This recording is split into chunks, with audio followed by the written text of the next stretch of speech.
Hello everyone. In this video I'm going to solve a worksheet of lecture 1. So starting by the first exercise, I need to calculate the following percentages. So when I say 47% of 100, that means first of all 47%, it's 47 out of 100. So it's 47 over 100 times, because every time you see the word of means times 100. What do I do in this case? I put a big line of fraction, 47 times 100 over 100, and don't forget to simplify before you multiply. So I'm going to remove 100 and 100, and what's left is 47. So the 47% of 100 is 47. The same concept, 25% of 60. So we are trying to know what's the value of 25% of 60. First of all, 25% is 25 over 100 times 60. A big line of fraction, as you see, and we simplify the following fraction and we get 15. So 25% of 60 is 15. Now, what's 10% of 540? 10% means 10 over 100 times 540, a big line of fraction. Simplify, and the answer is 54.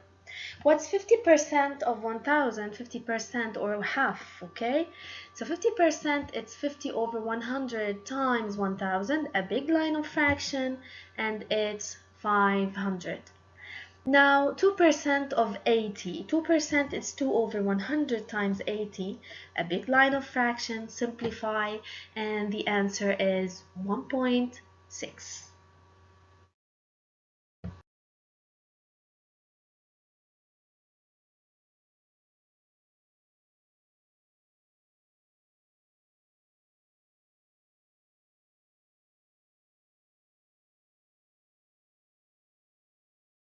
In part B, we need to find in percentages. So I already have a fraction and I need to make it as a percentage.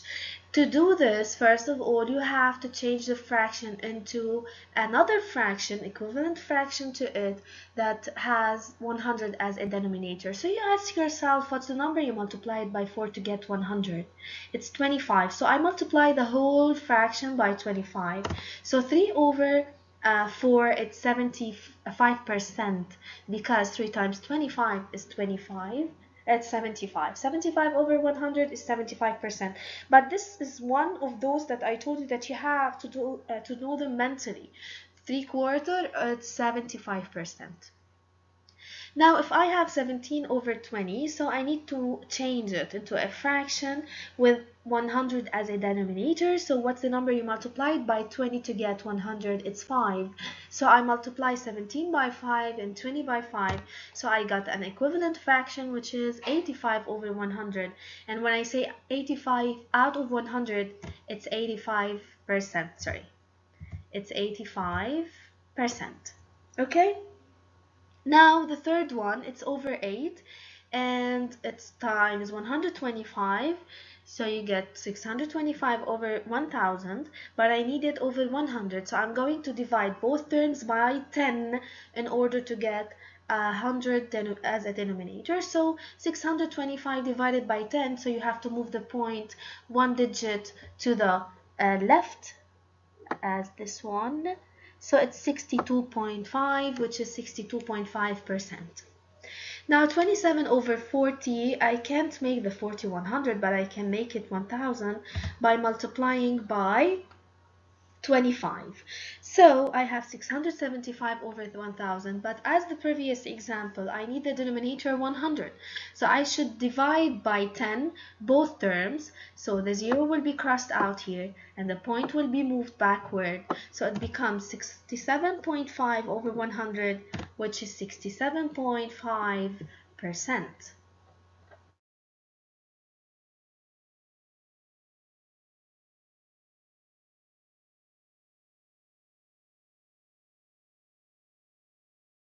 If you look at this table, you can see that we have a statement we need to change it into a fraction, then represent this fraction as a decimal, then give me the percentage of this statement. When I say 17 of 25 students are boys, that means the fraction is 17 out of 25. I need to make it a decimal. I can't change it into a decimal unless I have the denominator 100. So I'm going to multiply both terms by 4. So it's 68 over 100. And now I can represent it as a decimal, which is 0.68, and the percentage is 68%. The same thing in the second one. Habib passed 3 or 4 tests. 3 or 4 tests. So it's 3 over 4. 3 over 4 is represented as 75 over 100, which is 0.75, and it's 75%. Mona economized $11 of $20, so it's 11 over 20.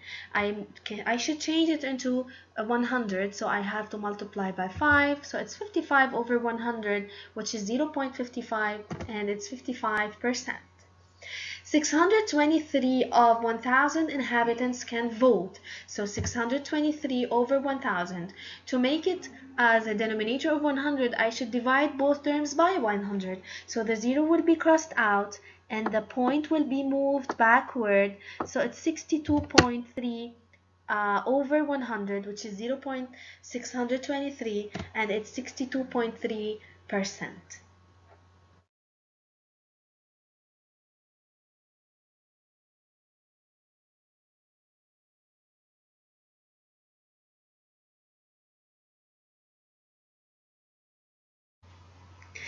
And those two are exercises of real life. How can I use the percentages and how to deal with them?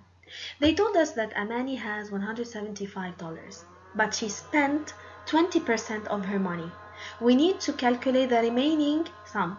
So I should first calculate the amount spent, then find what she has remaining.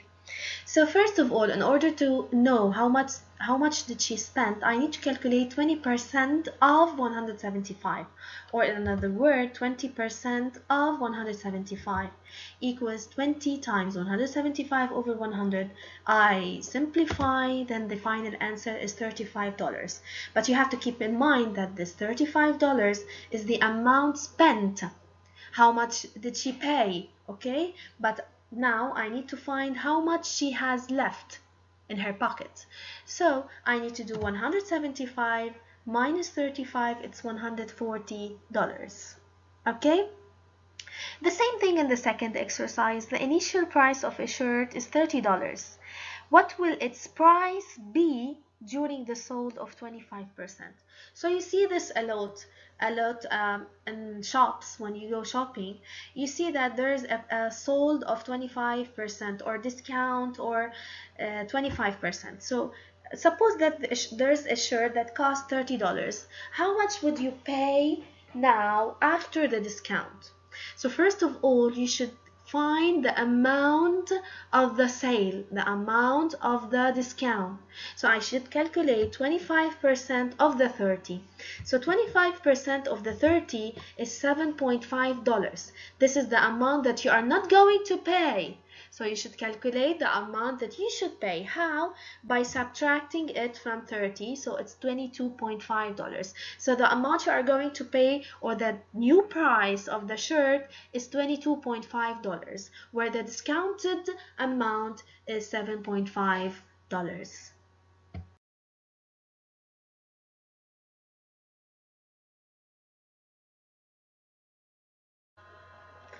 And now question number 2. The following table shows the fuel consumption of a car in terms of the distance covered at the speed of 90 kilometers per hour.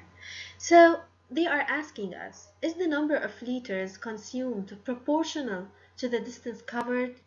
So in another word, they are asking us, is this table proportional? In order to know, as we learned, I have to find if the proportionality coefficient is the same in all cases. So first of all, I'm going to divide 100 by 8, and then 250 by 20, 300 by 24, and so on. So 100 divided by 8 is 25 over 2. And now 250 over 20, if you simplify it, you are going to get 25 over 2. 300 over 24, if you simplify it, you should divide here by 6. I think it's 6 or, by 12. So it's 25 over 2, and 450 by 36, it's also 25 by 2. And the last one, 600, I should try them all. I should try them all. Whenever I'm checking if a table is proportional, you have to try all the values. And 600 over 48, if you simplify it, it's 25 over 2. Is the proportionality coefficient the same in all cases? Yes. Then we say that the number of liters consumed is proportional to the distance covered, since the proportional coefficient is the same.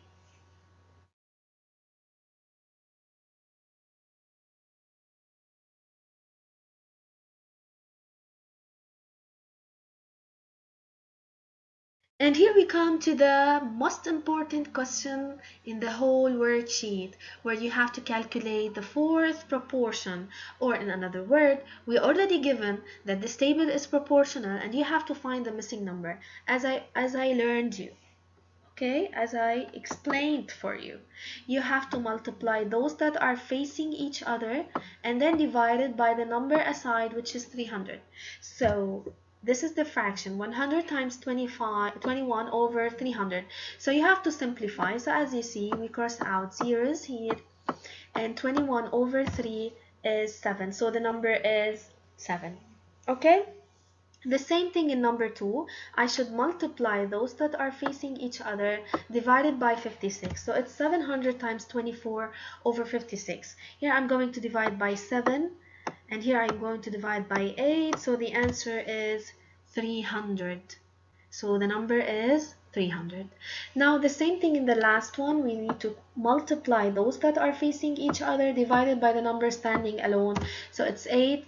Oh, excuse me, let us do number 3 first. So multiply those that are facing each other, then divided by 40. So it's 25. And the last one, 25 times 8 over 2, which is 100. So always remember to multiply those that are facing each other divided by the number standing alone.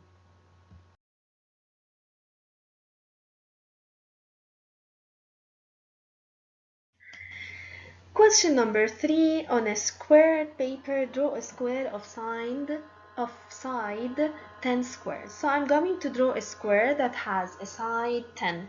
So this is the first side, which is 10. This is the second side, which is also 10, 10, and 10. Okay, so this is the square. If you count the squares inside, they are 100. How can I know this? Because you know that the area covered is side times side, and one side is 10. So 10 times 10 is 100. So all the squares that are inside are 100.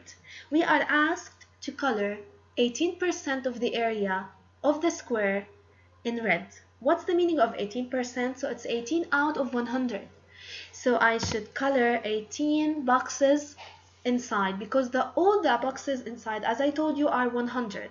So 18% is only 18 out of 100. And now the area of the square, okay, and 46% of in blue. So this is 46% or 46 squares of the whole square.